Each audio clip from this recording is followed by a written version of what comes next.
Vamos exaltar Jesus alto, mais alto nessa noite. Vamos, Lagoinha, é uma noite fria, mas pode ser uma noite de avivamento. Tem gente cansado da última semana, mas tem gente pronto para viver a melhor semana da sua vida. Tem gente que veio só assistir, mas tem gente que veio para queimar com ele nessa noite. Tem gente que está aqui distraído, mas tem gente posicionada em Deus e vai viver milagre. Vamos, será que alguém pode fazer barulho? Glória a Deus! Glória a Deus! Tem algum incendiário aqui nessa noite? Tem alguém apaixonado aqui por Jesus nessa noite? Então sacode 10 pessoas antes de você sentar. Fala, irmão, Deus vai falar com você agora. Deus vai ativar pessoas agora. Deus vai mudar a história de famílias agora. Alguém crê nisso? Diga amém. Glória a Deus. Pode sentar no seu lugar. Eu preciso de pelo menos uns 500 incendiários aqui. Cadê você? Sabe, a gente tem uma cultura aqui. A nossa cultura é de reagir àquilo que Deus está fazendo. Pastor, eu sou visitante, eu não sei como me posicionar. Tudo bem, a gente vai fazer um workshop bem rápido aqui. O que você faz quando o seu time marca um gol no final de um campeonato? Isso é muito menos do que você vai fazer quando Deus mudar a tua história. Amém? Pastor, como é que eu me posiciono? Reaja. Se você quiser correr, corra. Se você quiser pular, pule. Se você quiser gritar, grite. Se você quiser fazer alguma coisa, faça. Mas reaja à presença de Jesus. Quantos creem que Ele está aqui? Diga eu. Quantos creem que essa noite pode mudar a tua história? Diga amém. Será que alguém pode, pelo amor de Deus, fazer barulho? Glória a Deus. Glória a Deus. Glória a Deus. Vamos lá, vamos começar. Ainda bem que eu vi Jesus. Alguém feliz com Jesus ainda? Sabe, a gente começou uma série e a primeira semana eu falei sobre o poder da oração. Olha para mim de forma bem atenta. Eu tenho 30 minutos para ressuscitar mortos, liberar destinos, mudar a história de alguém aqui. Eu falei sobre o poder da oração. E a oração, principalmente para nossa geração, é algo que a gente terceirizou como se fosse o comissionamento de alguém, como se alguém tivesse a responsabilidade de ouvir os céus e falar para a gente o que ouviu. É por isso que tem tanta gente correndo atrás de profetas, porque supostamente homens que ouvem os céus estão dizendo para quem não ouve aquilo que os céus estão falando a seu respeito. Mas uma igreja que ora, por mais que honre a unção profética, não depende de profetas. Deus vai falar com você no seu íntimo. Deus vai te dar direções. Alguém comigo aqui? Deus vai te dar confirmações. Deus vai deixar de forma clara onde é para você ir, as portas que você precisa entrar. Você está comigo? Diga amém. Nesse último domingo eu falei sobre o poder da entrega. E o poder da entrega é algo que move os céus. Olha para mim. Os céus, eles não são surpreendidos pelas suas conquistas, mas a gente chama a atenção do céu a partir das nossas entregas. A Bíblia não diz que Jesus conquistou muitas coisas naturais, mas a Bíblia diz que Jesus se entregou porque o Pai pediu. Se você for pegar o ministério de Jesus, o que Ele fez de mais poderoso não é o que Ele conquistou ao longo de 33 anos, mas é aquilo que Ele entregou em um dia. A história de Abraão, o pai da fé, nos chama a atenção o fato de alguém que não conseguia gerar se tornar pai de um filho. Mas me chama muito mais a atenção do coração de Abraão a ponto de entregar o seu único filho quando Deus pediu. A gente foi marcado domingo passado e nessa noite Deus quer falar com a gente a respeito de promessas. Eu quero falar sobre o poder das promessas. Quantos querem viver promessas de Deus aqui? O que são promessas, pastor? Promessas são declarações de Deus a respeito de você. São coisas que Deus disse sobre você quando nem você existia, porque o teu chamado e as suas promessas antecedem a tua existência. Quando nada existia, já havia uma promessa liberada sobre você. É por isso que, por mais que os teus pais te amem, eles não podem definir o seu limite, porque antes dos seus pais serem gerados já havia uma palavra a seu respeito. É por isso que, por mais que a ambiência em que você foi criado, ou o bairro em que você foi criado, ou a família em que você foi criado, possa limitar você, possa não acreditar no teu potencial, o teu futuro não depende do que os outros pensam, o teu futuro depende daquilo que Deus fala. Talvez você ouviu, você não vai dar em nada, você não vai romper, mas Deus disse algo a teu respeito antes dessas vozes contrárias falarem algo sobre você. Alguém comigo aqui, diga amém. Verdade é que a gente precisa entender quem chegou primeiro. A opinião dos seus amigos chegou depois, porque antes de se tornarem amigos, Deus já falava sobre você. A opinião dos seus pais chegou depois, porque antes de serem os seus pais, já havia uma palavra de Deus liberada sobre você. Antes do seu deserto, antes do seu gigante, antes da sua crise, Deus já havia falado algo a teu respeito. E é sobre isso que eu quero falar nessa noite. Alguém está comigo? Diga amém. O que são promessas, pastor? Promessas são liberações de Deus ancoradas no seu futuro. Irmão, guarda isso aqui em nome de Jesus. A esperança mora no futuro. A esperança não mora no passado, porque o passado é um tempo que não existe mais.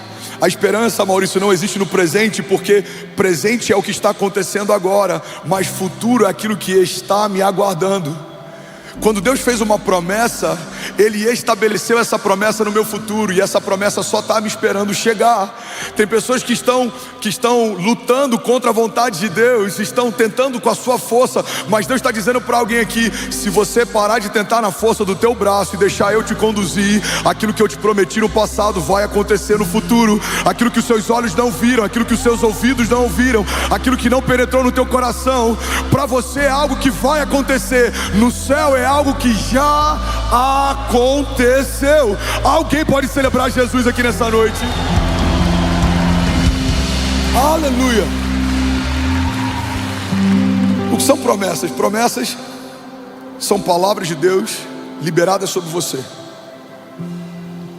que já são reais para Ele, mas você precisa se posicionar para que se tornem reais para você. Pastor, todo mundo que ouviu uma promessa de Deus vai viver? Não, na verdade, tem mais pessoas que não vão viver as promessas do que pessoas que estão vivendo as promessas. Mas não é porque Deus não quer que você viva. Quando Ele te prometeu, Ele prometeu com o desejo de você experimentar o que Ele preparou. Mas é porque muitas vezes a gente sabota o nosso destino profético. Muitas vezes a gente tenta na força do nosso braço ou do nosso jeito, mas a palavra de Deus nos ensina: os caminhos dele são mais altos que os meus, os pensamentos dele são maiores que os meus, a vontade dele é boa, agradável e perfeita. Então você vai sair daqui nessa noite com uma expectativa única de viver cada promessa que Deus te fez. Levante suas mãos e declare com autoridade: diga: as promessas de Deus vão se cumprir em nome de Jesus. Você crê nisso? Números 23 diz assim: Deus não é homem para que minta, nem filho do homem para que se arrependa. Acaso Ele fala e deixa de agir? Acaso Ele promete e deixa de cumprir? Irmão, guarda isso aqui com carinho, porque se você entender isso aqui, muita coisa pode romper a partir de hoje na tua família. Os nossos inimigos muitas vezes acreditam nas nossas promessas mais do que nós mesmos. E eu vou te dar exemplos bíblicos para você entender essa realidade. Quando Faraó manda assassinar todos os meninos de uma geração, é porque ele acreditava que o libertador estava sendo gerado naquela geração. O inferno sempre ele tenta cessar uma revolução antes dela começar. Se Faraó não acreditasse que de fato um libertador estava sendo levantado, ele não assassinaria uma geração inteira. Mas ele sabia que aquilo que havia sido prometido por Deus se cumpriria, e por isso ele tentou impedir antes de se cumprir. Foi assim com Jesus. A Bíblia diz que mandaram matar todas as crianças. Jesus ele precisou ir para um outro lugar para que ele não fosse assassinado também. E por que mandaram matar todas as crianças de uma geração? Porque se ouviu uma boa nova: um libertador está sendo gerado nesse tempo, e ele vem enviado por Deus em favor do seu povo. Sabe, a gente vê isso na história de José. José não foi vendido pelos irmãos até que recebeu um sonho de Deus. Quando o inferno recebe a notícia de que Deus deu um sonho para José, o inferno usa os seus irmãos para tentarem sabotar o destino profético de José. Irmão, guarda isso com muito carinho e ouve com muita atenção. Todas as vezes que você despertar para o seu destino profético e para suas promessas, também serão despertados os seus inimigos e opositores. Mas isso é um bom sinal, porque o inferno só milita contra aquele que acordou para o seu destino. Quando você entender o sonho que Deus tem para você, não se assuste se pessoas ao teu redor tentarem te vender, mas também não tenha medo. Eles estão te empurrando para um lugar distante, mas estão te aproximando do seu destino profético. José foi vendido pelos irmãos. Talvez aos olhos dos irmãos eles pensaram: agora esse sonhador não vai mais sonhar. Mas o que eles não sabiam é que o cativeiro e a prisão e as correntes e as cadeias levaram José para mais perto do palácio. Um dia ele recebe um sonho de Deus, no dia seguinte ele dorme escravo, mas anos depois ele dorme como escravo num dia, e no dia seguinte se levanta como governador. Deus é aquele que pode mudar a tua história em um dia. Ele pode fazer para a sua família em uma semana o que você não faria sozinho em meses, porque tudo que Deus precisa é do seu posicionamento a partir das suas promessas. Alguém está comigo aqui? Diga amém. Tentaram matar José antes do sonho se tornar real. Tentaram matar Jesus antes dos Messias se revelar. Tentaram matar Moisés antes do libertador tirar o povo do Egito. Tentaram parar você antes de você casar, antes de você dar um passo de fé para abrir a tua primeira empresa. Talvez tentaram parar você antes de vir para o culto essa noite. Quem sabe vão tentar parar você na segunda-feira, quando você estiver empoderado e cheio de expectativa para o novo de Deus. Irmão, guarda isso aqui: o inferno faz muito bem o trabalho dele. A igreja que não pode fazer mal o trabalho dela. O papel do inferno sempre é desanimar, distrair e frustrar. O papel da igreja é confiar, caminhar, e as portas do inferno não prevalecerão contra nós. Os nossos inimigos, como diz a palavra, virão contra nós por um caminho, mas por 7 caminhos eles fugirão. Levante suas mãos. Podem 1000 cair ao teu lado, 10.000 à tua direita, você não será atingido, porque há sobre a igreja de Jesus o sangue do Cordeiro que nos dá livramento. O mesmo sangue que lavou os umbrais das portas no passado e não deixava que o anjo da morte entrasse, é esse sangue que cobre você do alto da cabeça à planta dos pés. Não importa o tamanho dos gigantes e de que forma eles se levantem, nós cremos e nós declaramos: os inimigos que vêm contra nós serão abatidos pelas mãos do grande eu sou. Você e a sua casa, blindado, guardado, ungidos, protegidos. Você e a sua casa vão viver ainda esse ano o maior romper da sua história, em nome de Jesus.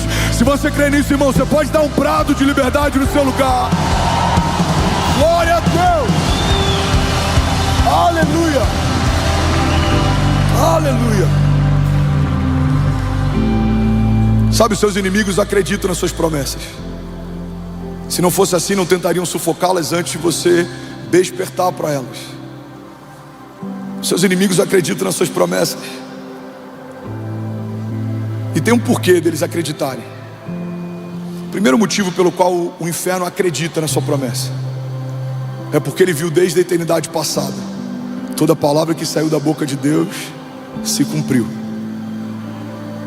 É porque ele viu desde a eternidade passada todas as vezes que Deus abriu a sua boca, algo sobrenatural aconteceu. É por isso que ele tenta desativar aquilo que você carrega, porque ele não pode desfalar aquilo que Deus já falou a teu respeito. Igreja, olha para mim, pega isso aqui em nome de Jesus. O inferno não pode desfazer o que Deus fez, desfalar o que Deus falou. Então ele vai tentar fazer você desacreditar daquilo que Deus prometeu. Se você parar de olhar para as promessas e começar a olhar para os problemas, sua jornada vai ficar mais cansativa. Você vai abrir espaço para comparação. Você vai começar a olhar para a jornada do outro e vai parecer que é mais leve que a sua. Você vai começar a olhar para a família do outro e vai achar que ela é mais abençoada do que a sua.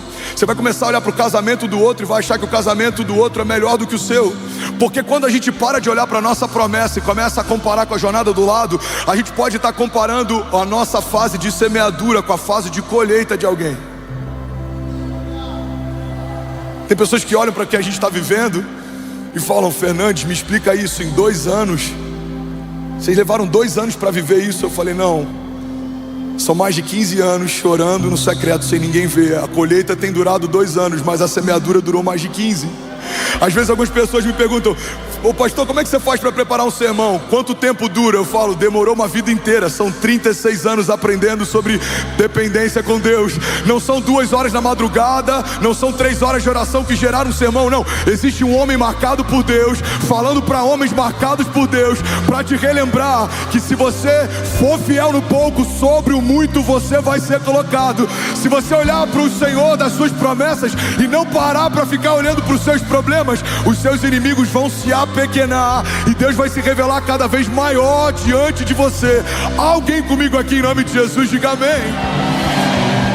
Max Lucado tem uma frase que é tão incrível, eu já falei tantas vezes que eu acho que ele podia me ceder essa frase. Ele diz que se você olhar para os seus gigantes, você tropeçará, mas se olharmos para o nosso Deus, os nossos gigantes é que tropeçarão. As promessas, elas são compartilhadas no nosso dia bom. Guarda isso aqui: a maior parte das promessas que Deus te fez, Ele te fez no seu dia bom. Mas todas as vezes que Deus te prometeu algo no seu dia bom, Ele está te dando o suprimento que você vai precisar no seu dia mau. José recebe uma promessa e um sonho de Deus enquanto ainda havia uma capa colorida sobre si. Mas José precisou se lembrar da promessa de Deus quando seus irmãos haviam roubado a capa que ele carregava. José recebe um sonho de Deus enquanto ainda estava na aldeia com seu pai, enquanto ainda estava num lugar confortável, enquanto ainda estava sendo mimado e predileto pelo seu pai.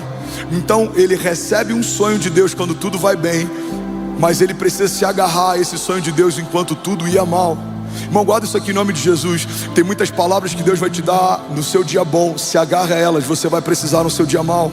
Tem dias que a gente está passando por crises, coisas que não cooperam, portas que não se abrem. Às vezes parece que é só com a gente, as coisas não fluem, as coisas não acontecem. A gente está prestes a viver algo e aí desmorona. A gente está prestes a fechar um contrato e é cancelado. A gente está prestes a conseguir algo e aí escorre pelas mãos. Irmão, nesse dia é o momento que você precisa trazer à memória o que te dá esperança. O salmista, ele diz: eu elevo meus olhos aos montes, de onde vem o meu socorro? O meu socorro vem do Senhor, que fez os céus e a terra. Então levante suas mãos e declare isso. Diga: Pai, cada promessa que o Senhor me fez, diga, vai me sustentar no meu dia mau.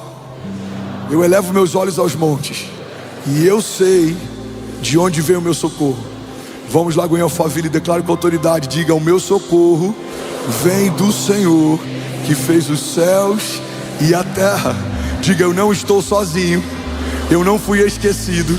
E mesmo que eu ande por um vale de sombras e morte, mal nenhum eu temerei, porque o Senhor está comigo. A sua vara e o seu cajado me consolam. Diga: eu posso todas as coisas naquele que me fortalece. E eu vou viver ainda esse ano o maior romper de milagres, sinais e maravilhas da minha história, em nome de Jesus. Se você crê nisso, irmão, você pode celebrar Jesus no seu lugar. Vamos, será que alguém pode fazer barulho? Aleluia! Vamos lá, Goiânia, se for pra ele, você pode fazer melhor. Santo! Glória a Deus! Será que alguém pode dizer: ainda bem que eu vi, Jesus? Irmão, isso é tão poderoso que nem Jesus abriu mão desse recurso. A Bíblia diz que Jesus foi batizado. Rafa, pega isso aqui, Dani. Jesus foi batizado 30 anos, até o dia que ele foi mergulhado nas águas, Pedro, e recebeu uma porção do Espírito. E a Bíblia diz que assim que ele é batizado, uma voz dos céus diz: esse é o meu filho, em quem eu tenho o meu prazer. Jesus então é levado pelo Espírito para o deserto. E a primeira tentação de Jesus no deserto é ouvir do próprio Satanás a seguinte indagação: se você é o Filho de Deus, transforma essas pedras em pão. Irmão, 40 dias antes, Deus deu para Jesus a palavra que ele precisaria 40 dias depois. Antes da provação, Deus relembra ele: ei, você é o meu filho, em quem eu tenho o meu prazer. 40 dias depois ele é tentado por Satanás e a pergunta é: você é o filho de Deus? Irmão, eu lembro que alguns meses atrás era um culto das 17 horas no Auditório 2. Eu estava angustiado, meu coração estava apertado. Eu subi para pregar, faltava 1 minuto e pouco, 2 minutos de louvor, e eu fiz uma oração. Eu já compartilhei isso com vocês aqui, talvez alguns lembrem. Eu falei: Jesus, usa alguém do meu staff para me dar um abraço. Move algum dos pastores, um voluntário, qualquer um. Eu só queria um abraço antes de subir. E eu estou de olhos fechados. Daqui a pouco eu abro os olhos, faltam 30 segundos, e eu peço de novo: Jesus, usa alguém para me abraçar. E daqui a pouco alguém da produção bate no meu ombro e fala: pastor, está na hora de você subir. E eu subo, e eu prego. E quando eu acabo o culto, eu entro na minha sala, vem o Samuel Wagner e fala: pastor, ontem, 3 e pouca, 4 da manhã, Deus me acordou para orar por você. E Deus me deu algumas palavras para liberar sobre você. Eu posso? Eu falei: claro, mano. Ele falou: mas antes eu preciso fazer algo que Deus me pediu para fazer. Eu posso te dar um abraço? E aí eu comecei a chorar, eu falei: pode. E aí ele me abraçou e ele falou: Deus mandou te dizer que esse é o abraço dele para você. Irmão, pega isso aqui em nome de Jesus. Domingo 5 da tarde eu peço um abraço. Sábado 3:30 da manhã Deus manda alguém me abraçar. Tem necessidades que você nem sabe que tem, mas Deus já mandou a provisão ao seu encontro antes da necessidade chegar. Vamos, levanta suas mãos, recebe isso aqui em nome de Jesus. Tem provações que você vai enfrentar, gigantes que vão se levantar. Você nem sabe que eles existem, nem sabe por quais caminhos eles estão vindo, mas Deus está liberando promessas sobre você, para que no seu dia mal você não se esqueça: eu sou com você, filho, eu estou contigo, a minha vara e o meu cajado te consolam, eu sou o que você precisa, eu te sustento, eu te guardo, eu te guio, eu te amo, eu te quero bem. Todas as coisas podem passar, mas as minhas palavras não passarão, porque eu bem sei os pensamentos que eu tenho a vosso respeito, pensamentos de paz e não de mal, para te dar o fim que você deseja. Então clama a mim, responder-te-ei e anunciar-te-ei coisas grandes e insondáveis que não sabes. Alguém pode dizer glória a Deus? Sabe, tem promessas que Deus nos dá no dia bom, e elas vão ser o nosso pão do céu, o nosso maná, para nos sustentar no nosso dia mal. Tem promessas que Deus te dá hoje, para que você não aceite algumas realidades do teu futuro. Eu lembro que quando eu estava internado em 2017, eu estava num CTI, fiquei quase 40 dias no CTI, e quando eu olhava para aquele leito, eu comparava com o que Deus tinha falado a meu respeito. E eu falava: Jesus, não parece com o que o Senhor me falou, então esse não é o final da minha história. O Senhor me disse que eu seria pai de filhos, e eu só tenho uma. Não é o final da minha história. O Senhor me disse quando eu me converti, na semana em que eu me converti, que eu pregaria em nações, e eu não toquei em nações ainda. Esse não é o final da minha história. Irmão, quando Deus te dá uma promessa de futuro, você vai utilizar isso para confrontar com o seu presente. E se aquilo que você está vivendo não parece com aquilo que Deus te prometeu, você vai ter uma firme convicção: ainda não é o final da minha história. Levante suas mãos em nome de Jesus. Feche teus olhos, deixa eu profetizar sobre você. Deus vai trazer à nossa memória nesses dias aquilo que nos dá esperança, porque tudo que os céus fazem é um contraponto àquilo que a terra está fazendo. Existe uma nova epidemia, se chama ansiedade. Existem pessoas com pensamentos de morte, vivendo algo que sempre sonharam viver. Mas eu declaro em nome de Jesus: você vai trazer à tua memória o que te dá esperança. Você não vai andar ansioso, você não vai enfrentar pânico, não. Deus vai trazer bálsamo sobre o seu coração e sobre os seus pensamentos. Deus vai te renovar no teu dia mal. Deus vai te fortalecer no dia da crise, no dia da falta. Deus vai renovar teus pensamentos. Eu declaro em nome de Jesus, do alto da tua cabeça, a planta dos seus pés, Deus te dando uma unção fresca que despedaça o jugo. Deus te dando uma nova porção de coragem, de fé e de ousadia. Você vai enfrentar inimigos mais poderosos do que os que você já enfrentou, mas o seu coração não vai temer. Você vai como Davi diante de um gigante, você vai na força do seu Deus, e Ele vai abater inimigos diante de você. Você vai ver a fidelidade do Senhor te dando livramento. Ele vai te guardar de dados inflamados, de setas do inferno. Palavras contrárias liberadas contra você não se cumprirão. Armas forjadas contra você e contra a sua casa não prosperarão, porque você está guardado em Deus. Você é filho de Deus, você é justificado por Ele, você foi comprado a preço de sangue, e não há nada nos céus ou debaixo dos céus, não há nada na terra ou debaixo da terra que tenha mais poder e autoridade do que o nome de Jesus. Você vai enfrentar inimigos e você vai vencer batalhas, e vai se lembrar: foi o Senhor quem me deu, foi o Senhor quem fez, foi o Senhor quem operou. E o seu testemunho de milagre vai tocar famílias em lugares que você jamais imaginou. Eu declaro em nome de Jesus, toda ferida aberta se tornando um ministério em nome de Jesus. Deus removendo traumas nessa noite, Deus removendo aquilo que te impedia de romper, de fluir, algemas, cadeias emocionais, grilhões, nós declaramos caindo por terra em nome de Jesus. Seja livre em nome de Jesus, seja renovado em nome de Jesus, seja empoderado em nome de Jesus. Receba uma nova porção de unção e de fé para viver ainda esse ano o maior romper da sua história, em nome de Jesus. Se você crê nisso, irmão, você pode celebrar Jesus no seu lugar. Aleluia, aleluia. Vamos lá, Goiânia, se for para Ele, você pode fazer melhor.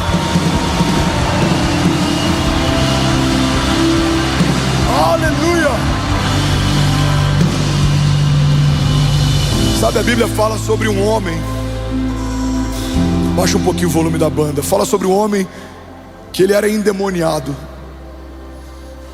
Você já ouviu essa história do endemoniado gadareno? Ele se cortava, ele se feria, muitos homens não conseguiam pará-lo quando ele estava possesso. Mas a Bíblia diz que ele tem um encontro com Jesus. Olha para mim. Aquele homem tem um encontro com Jesus, e depois que esse encontro acontece, a Bíblia diz que ele toca uma decápolis com o seu testemunho. Pastor, o que é uma decápolis? É um termo utilizado pelos romanos na época, que falava a respeito de um conjunto com 10 cidades.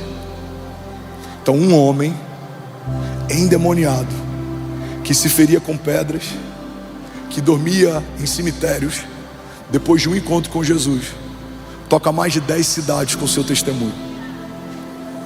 Irmão, eu acredito que a fúria do inferno sobre esse homem era proporcional às promessas que Deus tinha para ele.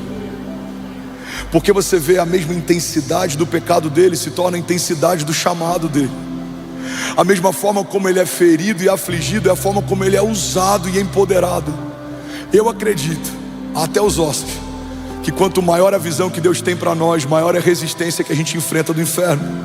E é por isso que as coisas não são facilitadas para os filhos de Deus, porque esses processos são proporcionais ao peso da glória do seu testemunho. Tem famílias que estão me ouvindo aqui, talvez por anos você orou pelo seu marido, mas se hoje ele está sentado do seu lado, acredite, você está vivendo algo que só o próprio Deus poderia fazer. Tem um dos empresários da nossa igreja, o Ricardo, e por 10 anos ele ia para o bar e deixava a mulher na igreja. Ele parava no meio do culto e ele mandava ela sair do culto com as crianças. Ele chegava bêbado, muitas vezes ele era ignorante. E ele estava dando testemunho esses dias no nosso grupo de homens, e ele contou chorando que por muitas vezes ele esperava que a mulher confrontasse, mas ela em silêncio voltava para casa. E de madrugada ele acordava e ela estava aos pés da cama orando por ele. E por muitas vezes ele chegou bêbado em casa e ela cuidou dele. Até que um dia ele começou a ser constrangido pelos louvores que ele ouvia do lado de fora do culto, e ele decidiu entrar, e Jesus tomou o coração dele, e hoje ele é um homem de Deus.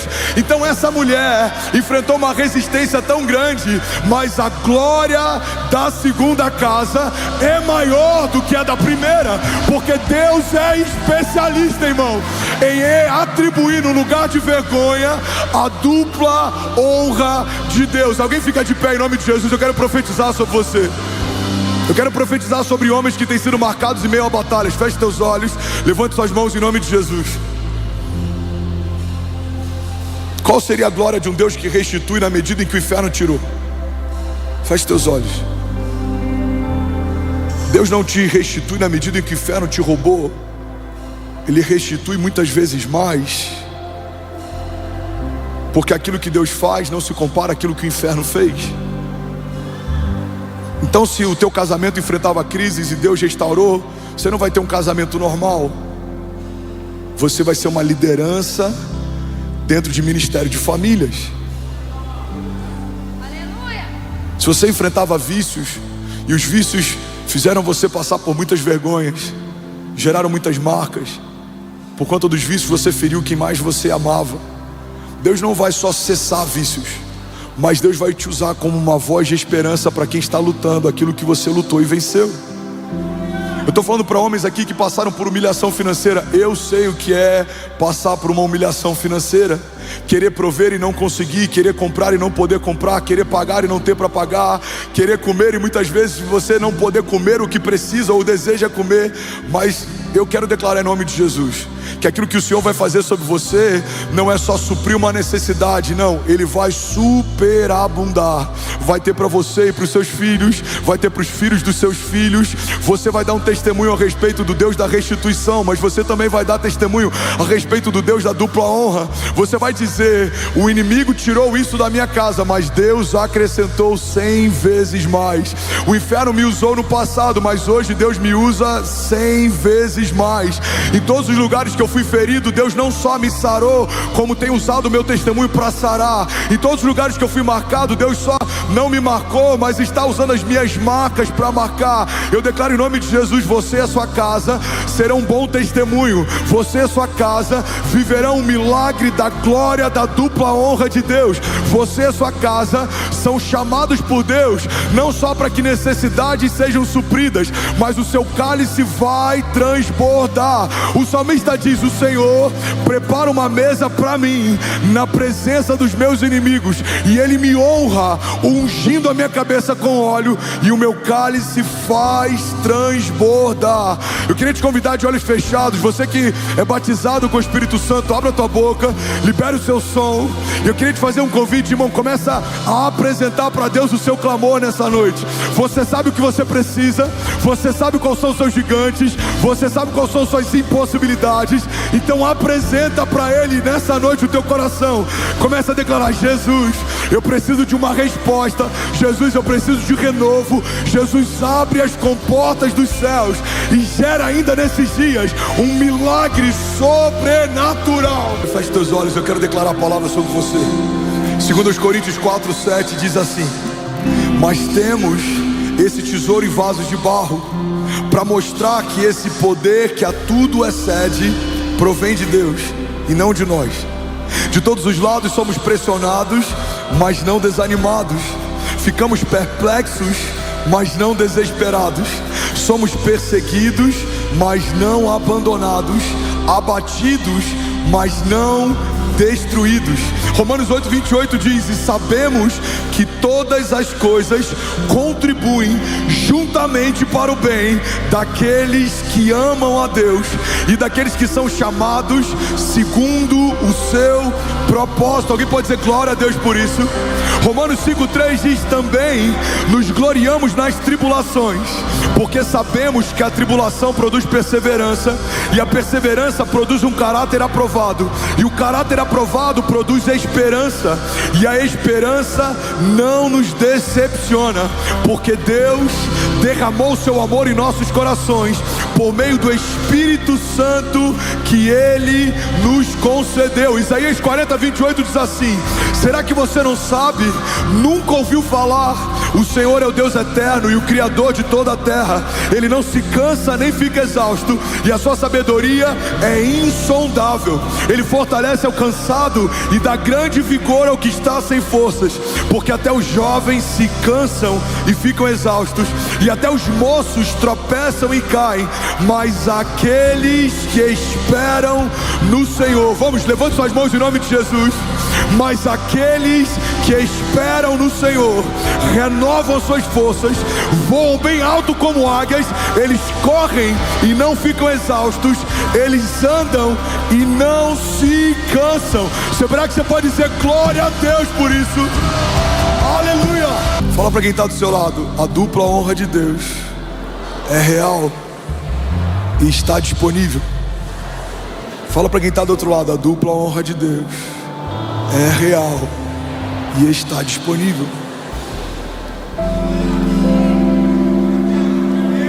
Pastor, eu já entendi o que são promessas, mas a minha pergunta é: por que eu devo confiar nelas?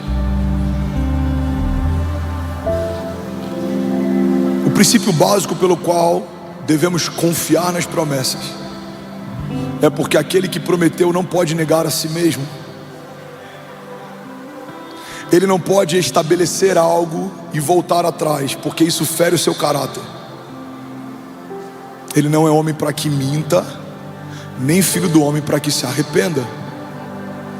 Biblicamente, só existe uma filiação atribuída a Satanás: ele é o pai da mentira. Mas existem muitas filiações atribuídas a Deus. Uma delas, por exemplo, que me pega muito, é que ele é o pai da eternidade. Ele não foi inserido na história, a história nasceu dele. Ele não apareceu na linha do tempo, o tempo saiu de dentro dele. Porque se assim não fosse, ele seria chamado de criador da eternidade. Você pode criar algo que não necessariamente saiu de você. Homens criaram carros, tecnologia, coisas que a gente utiliza, mas a paternidade precisa necessariamente sair de dentro para fora. Isaías diz: um menino nos nasceu, um filho nos foi dado, o governo está sobre os seus ombros, e ele será chamado Maravilhoso Conselheiro, Deus Forte, Pai da eternidade e Príncipe da paz. Irmão, não é por acaso que o quadro debilitante que mais afeta a nossa geração é a ansiedade, porque para o inferno isso tem requinte de crueldade e ironia. A criação que foi gerada daquele que é o Pai da eternidade está ansiosa porque não sabe se mover no tempo. Qual que é a raiz da depressão para muitos de nós? É o fato da gente ancorar nossa expectativa num tempo que não existe mais. É quando a gente abre acesso no nosso coração para sentimentos como nostalgia. A nostalgia é uma mentira que faz você acreditar que o tempo que você viveu é melhor do que qualquer outro tempo que você vai viver. Você já deve ter ouvido alguém falando: não, no meu tempo é que era bom. Não, os louvores do meu tempo é que eram bons. As pregações do meu tempo, os carros da minha época, a comida. A gente muitas vezes dá acesso à nostalgia quando acredita que o que vivemos no passado é melhor do que aquilo que viveremos no futuro. Mas assim como tem pessoas perdidas no passado, tem pessoas que ficaram perdidas no futuro. A gente está com tanta expectativa naquilo que vai acontecer que a gente não consegue saborear e usufruir aquilo que está acontecendo. Mas uma coisa que eu acho interessante, irmão, é que quando eu olho para o caráter de Deus, dentre várias características, uma delas é que Ele nunca se atrasa. Deus é perfeito em tudo que faz. A gente olha para o milagre de Lázaro. Você está comigo? Diga amém. O milagre de Lázaro acontece algo interessante. Jesus chega e Lázaro já havia morrido. Mas Jesus não chegou atrasado, por isso Lázaro morreu. Jesus esperou para que a partir da morte de Lázaro, a ressurreição glorificasse ainda mais o seu Pai. Porque o povo já havia visto milagres de cura através de Jesus, mas pela primeira vez eles veriam ressurreição através dele. Então o corpo de Lázaro fede. Existe luto, existe choro, existe indagação e questionamento, porque é isso que a gente faz muitas vezes quando a vontade de Deus não opera no nosso tempo, quando a agenda de Deus não se move segundo a nossa agenda. Então a Bíblia diz que quando Jesus chega naquele lugar e ele é levado até o lugar onde Lázaro foi sepultado, a primeira coisa que a irmã de Lázaro faz é pegar Jesus e jogar no passado. Ela fala assim: se você tivesse chegado antes, meu irmão não teria morrido. Aí Jesus fala: ei, seu irmão vai voltar a viver. E aí você sabe o que ela faz? Ela agora pega Jesus e joga Jesus no futuro. Ela fala: não, eu sei, ele vai voltar a viver naquele dia, quando os mortos ressuscitarem. E aí Jesus fala: não, você não entendeu. Ainda hoje o seu irmão vai voltar a viver. Recebe isso aqui, quem quer viver milagres ainda hoje, levante suas mãos. Você não vai viver com a culpa do que você não fez no passado. Você não vai caminhar ansioso com como vai ser o seu futuro. Ainda hoje, milagres, sinais e maravilhas vão acontecer em nome de Jesus. Vamos, receba isso, levante suas mãos. Você vai começar a sua semana. Talvez você tenha alguns desafios na segunda-feira, e quando o seu coração ficar ansioso, preocupado com como vai ser, ou se vier um sentimento de culpa por algo que você não fez, você vai levantar os seus olhos aos montes e você vai declarar: ainda hoje algo sobrenatural vai acontecer. Vamos, igreja, levante suas mãos, declare comigo e diga: eu creio que ainda hoje, vamos, diga: ainda hoje algo sobrenatural vai acontecer. Você pode dar um brado de liberdade no seu lugar. Aleluia, glória a Deus, aleluia. Porque eu devo confiar nas promessas de Deus? Porque o caráter dele é imutável, não tem variação de humor. Porque o caráter dele não é refém da minha performance. Deus não é bom para mim quando eu sou bom, Deus não é mal para mim quando eu sou mal. Porque os meus erros do passado não abortaram minhas promessas do futuro. Se eu me arrepender genuinamente e abandonar o meu pecado, existe perdão disponível em todo o tempo. Porque ele não é alguém que gera expectativas que não tem intenção de suprir. Porque ele não perde tempo falando sobre algo que não vai fazer. Porque eu devo confiar nas promessas? Porque Deus é bom e ninguém pode dar o que não tem. O inferno gera doenças e tumores porque é isso que eles têm para dar. Mas dos céus vem livramento, cura e milagres, porque é isso que os céus carregam. Da parte dos nossos inimigos tem palavras contrárias, armas forjadas contra nós, retaliações, crises, porque é isso que os nossos inimigos têm para dar. Mas da parte de Deus tem livramento, escape, esperança, palavras de consolo, bom ânimo, porque é isso que os céus carregam. A verdade, irmão, é que à medida que eu conheço mais o caráter de Jesus, eu sei cada vez mais o que esperar dele. Porque eu devo confiar nas promessas, pastor? Porque aquele que prometeu para você, por não ter ninguém superior a si mesmo para jurar, jurou por si mesmo. Olha o que a palavra de Deus diz, irmão. Hebreus 6,13. Pois quando Deus fez a promessa a Abraão, visto que não tinha ninguém superior por quem jurar, jurou por si mesmo, dizendo: certamente te abençoarei e te multiplicarei. Alguém pode dizer glória a Deus por isso? Porque eu devo acreditar nas promessas, porque o caráter de Deus é imutável. Hebreus 13:8. Jesus Cristo é o mesmo ontem, hoje e para sempre. Por que eu devo acreditar nas promessas, pastor? Porque ele é incansável. Isaías 40:28. Será que você não sabe, nunca ouviu falar? O Senhor é o Deus eterno, Criador de toda a terra. Ele não se cansa, nem fica exausto. Por que eu devo confiar, pastor, nas promessas que Deus me fez? Porque ele é atemporal. Apocalipse 22:13. Eu sou o alfa e o ômega, eu sou o primeiro e o último, eu sou o princípio e o fim. Porque ele é o nosso refúgio. Salmos 9:9 diz: o Senhor é refúgio para os oprimidos, ele é uma torre segura na hora da adversidade, e os que conhecem o seu nome confiam em ti, pois tu, Senhor, jamais abandona os que te buscam. Salmos 16:8.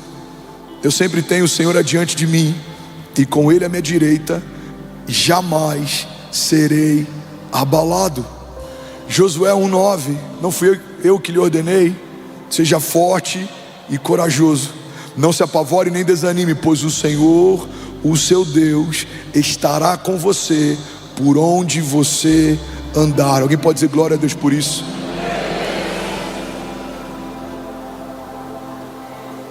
Pastor, eu já entendi o que são promessas. Eu já entendi por que eu devo confiar nelas. Agora a pergunta final, para a gente terminar esse culto: como me posicionar para vivê-las? Porque se promessa é algo tão bom, por que nem todo mundo está vivendo? Se promessa é algo tão poderoso, por que nem todo mundo está experimentando?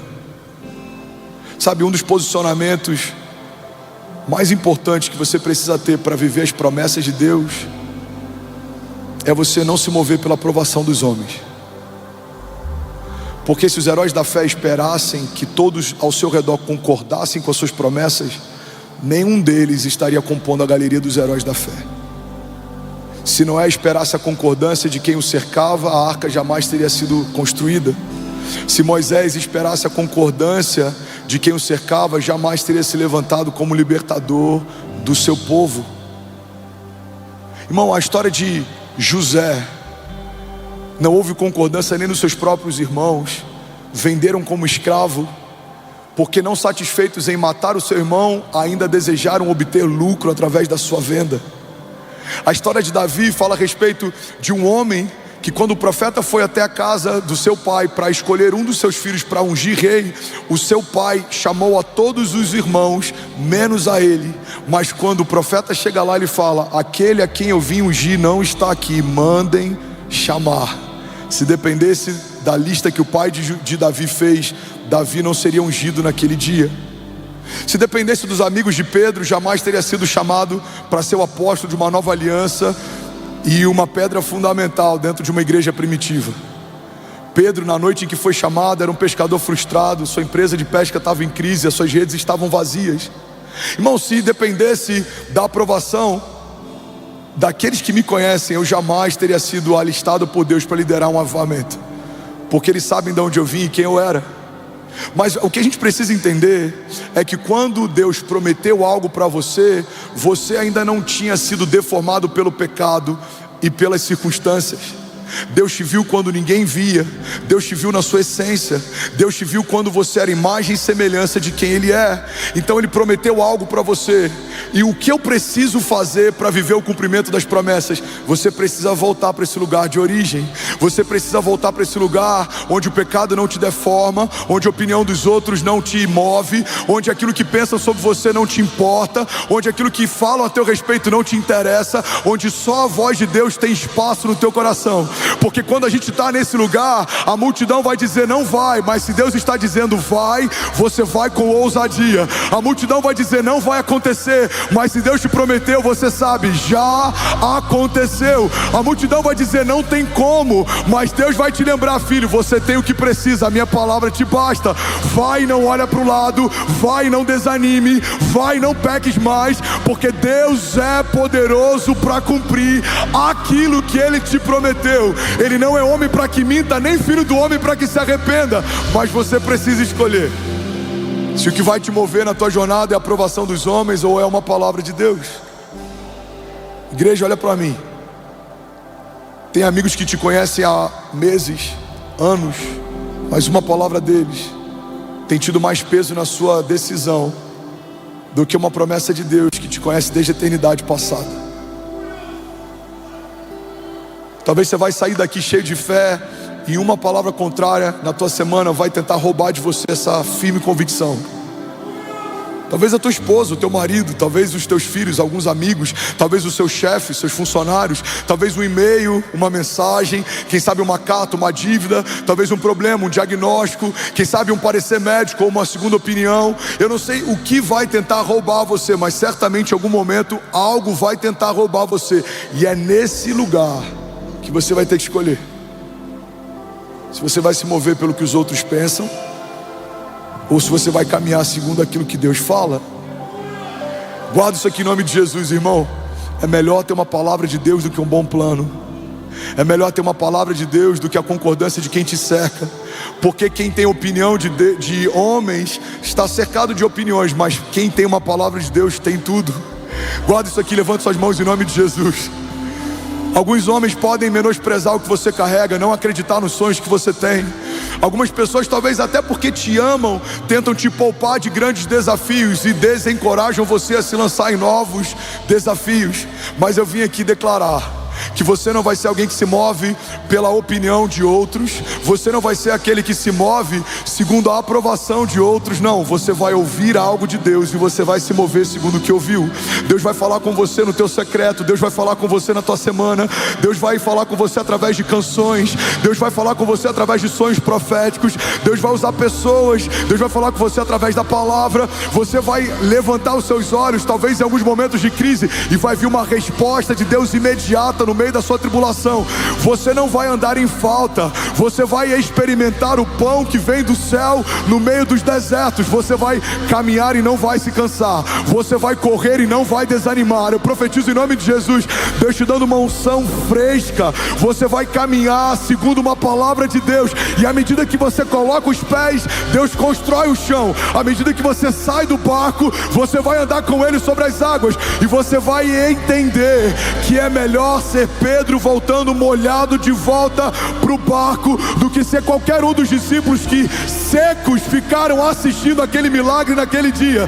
Você vai enfrentar leões, espada, fogo, deserto, mas eles não vão te ferir. O inferno não vai te parar. Eu declaro em nome de Jesus, Deus fortalecendo você, Deus renovando você, Deus esticando você. Você vai se tornar mais forte do que era no início da jornada. Deus vai forjar o teu caráter. Deus vai ampliar suas tendas. Deus vai ampliar a tua visão. Deus vai ampliar recursos. Deus vai multiplicar unção. Deus vai te dar ideias dos céus. Você vai se mover debaixo de uma unção criativa. O inédito de Deus vai se revelar para você. Eu declaro em nome de Jesus, homens fortes sendo gerados em dias difíceis, homens fortes sendo gerados através de oração, e você e a sua casa romperão em fé e viverão ainda esse ano o maior romper da sua história, em nome de Jesus. E aí, tudo bom? Você acabou de assistir uma mensagem aqui do nosso canal. Eu tenho certeza que ela te edificou e que ela vai gerar algo novo em você. E a gente separou mais 2 vídeos. Eu quero deixar essas indicações aqui para você continuar queimando com Jesus. E eu quero muito te fazer um pedido também. Se essa mensagem te edificou, comenta aqui embaixo, segue o canal, me ajuda a compartilhar para que mais pessoas sejam tocadas também. Deus te abençoe.